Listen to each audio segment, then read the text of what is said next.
Welcome back to my YouTube channel. For today's video, ituturo ko sa inyo kung paano kayo maggawa ng AI photo na pang family. Kung interesado kayong malaman, tapusin mo ang video na to hanggang dulo kasi maiksi lang naman. So dito pala sa YouTube channel ko, nag-upload ako ng mga tutorial video at mga product reviews. Kung gusto mo ng ganung mga topic ay pwede kang bumisita sa aking YouTube channel.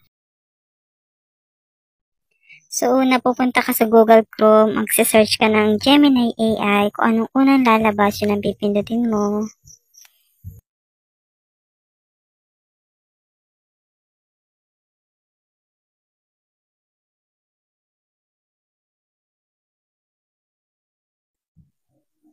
At dito sa baba may Ask Gemini. Dito mo ipipaste yung AI prompt na kailangan. At yung kung anong ilalagay mo dyan na AI prompt, yun ang gagawin ni Gemini AI.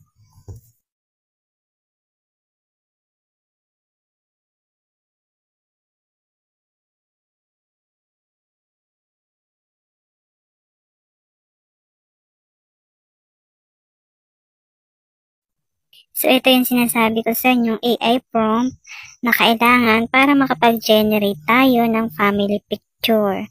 And then dito, may plus sign. Click mo lang and then upload files. And then media picker para makapili ka sa gallery mo ng picture nyo na gagawing AI photo.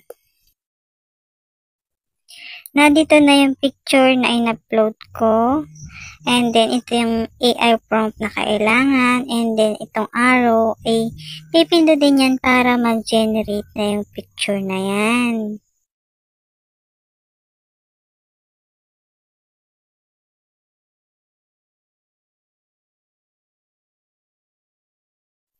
So, dito meron pa message si Gemini. Basahin nyo na lang.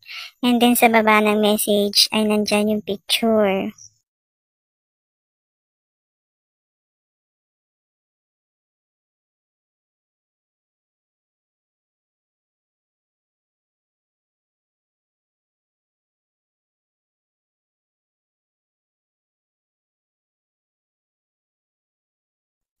So, ito yung lumabas dun sa family picture namin at mas formal siyang tingnan kaysa dun sa original.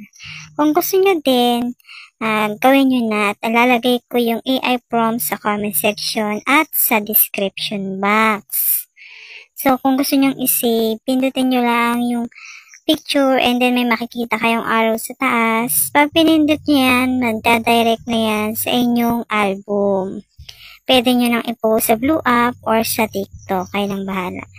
So, yun ang tutorial ko for today. At kung nagustuhan mo ang tutorial, don't forget to subscribe, like, and share ng aking mga videos. So, yan lang. Thank you for watching. Bye!